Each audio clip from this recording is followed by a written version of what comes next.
in that process, we deny private sector and households critical finance input costs.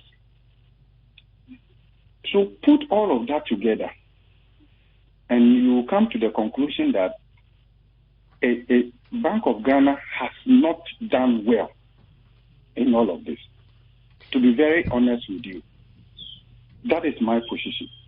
No. Now also look at, you sit down carefully and examine the role of the central bank in this domestic debt exchange process. Even with the first terms of the DDEP, December 5th, my considered view is that the central bank had not done any serious analysis, impact analysis, stress testing of how this was going to impact the sector. At the time, they were encouraging the banks to sign up, so much to the extent that they had risk-weighted the old bonds at 100%, and risk-weight the new bonds at 0%, essentially coercing the banks to sign up. So, as a regulator, you protect the sector you regulate. So, in as much as I sympathize with the situation, my considered view is that the central bank failed to protect the sector they were regulating and ended up failing to protect itself also. Prof, and remember, the losses we are talking about here, these are reserves built over the years, and within a single year, everything is gone.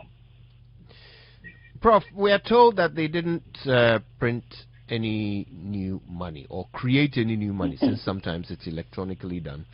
Is this plausible to you? So in the literature, you find monetary financing essentially from two angles. One aspect we call quantitative easing, which is not exactly the same as helicopter dropping of money, which essentially means printing and just distributing.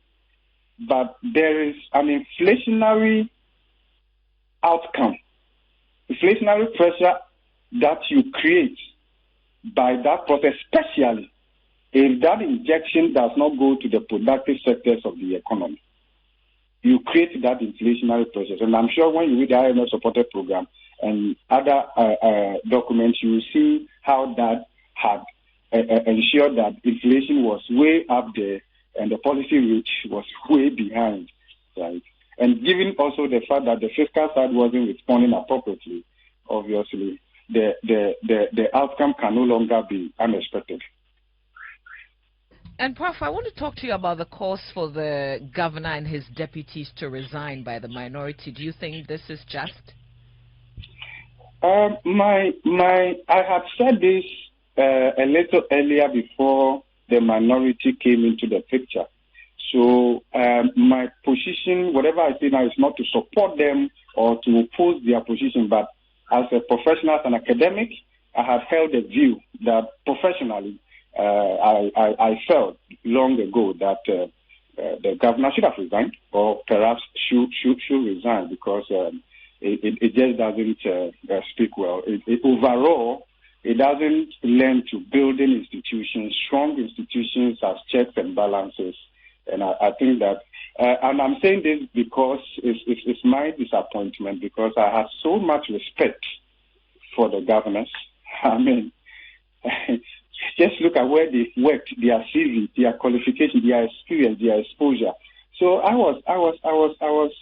had so much expectation. I had so much confidence in them, but I think that confidence has been wounded.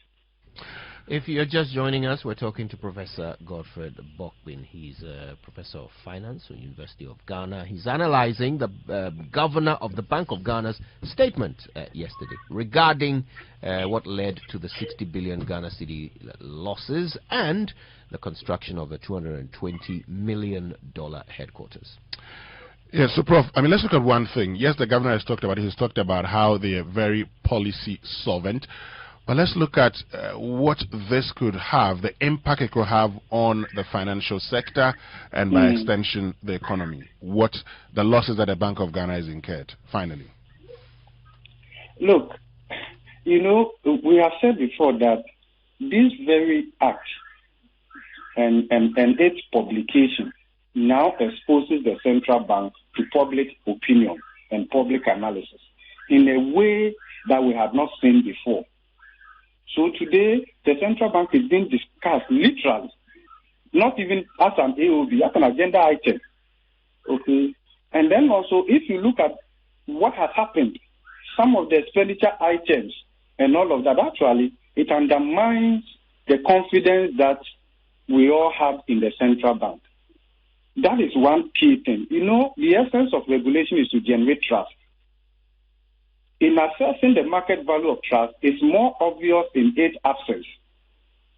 So it undermines the moral authority of the central bank. And that is not good enough. You can, even if you say you are policy solvent, to some extent is debatable because it depends on how you are assessing it and the variables that you are using. But how the market is also looking at it, how other partners are also looking at it, may be different, and you don't have control over that. Okay, and that is why, for instance, when you are managing your inflation, the focus is more about the inflationary expectation. Okay, and that you want to be able to position your monetary policies and such that you'll be able to anchor that inflationary expectations. Once you lose that, it's very difficult. It's very difficult. So I think that, and we should not underestimate the impact of this on our economy in terms of our financial system, confidence, correspondent banking, and all of that. I think it's quite huge. It's quite. We can use words to try and explain that. Oh, you know, central banks make losses. Of course, businesses also make losses. There are certain losses that raise these questions, and how those losses came about, and how quickly you can recover from that, and the implication. Remember, the central bank is the lender of last resort. And we have used this argument before that in this domestic debt exchange, the IMF and the multilateral institutions ring-fenced their debt because they felt that as a lender of last resort, their balance sheet should not be impaired. So they excluded their debt. And we have said that because the government did not make the much-needed progress with the domestic debt restructure, especially the first round, when we claimed victory, and also the pushback. And if you analyze the external side, because you can gauge the mood of the investors, the investor sentiment. If you look at the external side, both external bilateral, external commercial in terms of the Eurobond, and then you look at the other component of the domestic debt left in terms of pensions, cocoa bill, the dollar denominated, and the rest of it, you realize that there was no way the country could make significant progress on our debt sustainability pathway without sacrificing the balance sheet of the central bank. And that is what we have done. That is what we have done. And it's going to take us years to recover. And all of that will contribute to the slow recovery of the economy. We can't take that away from what has happened. And remember that the economic recovery we are talking about, it is not just GDP picking up. We are looking at recovery that is broad-based, recovery that ropes in low and moderate income earners, recovery that solves poverty, recovery that narrows inequality, recovery that we all can celebrate. Nobody is going to celebrate GDP growth because that is insufficient. We can't identify with that GDP. You check the data. Between 2012 and 2019, nearly 20% of our GDP growth came from mining. And then you can also look at the hydrocarbon sector, oil and gas. Meanwhile, within that same period, these two subsectors essentially recorded low growth in employment.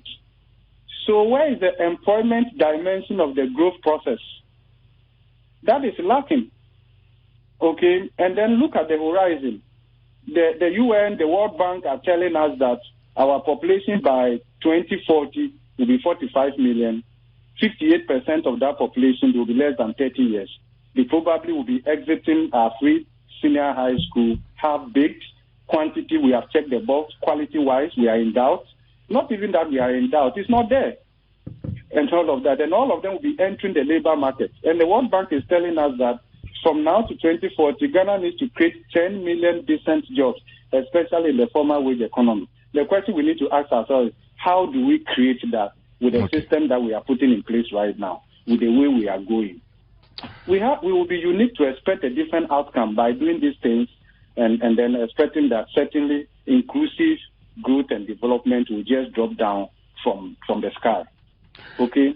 Countries that developed, they were intentional. They created the wealth. They created a system that enabled inclusive growth, that enabled job-rich growth. We have celebrated jobless growth for some time now. So we need to move on.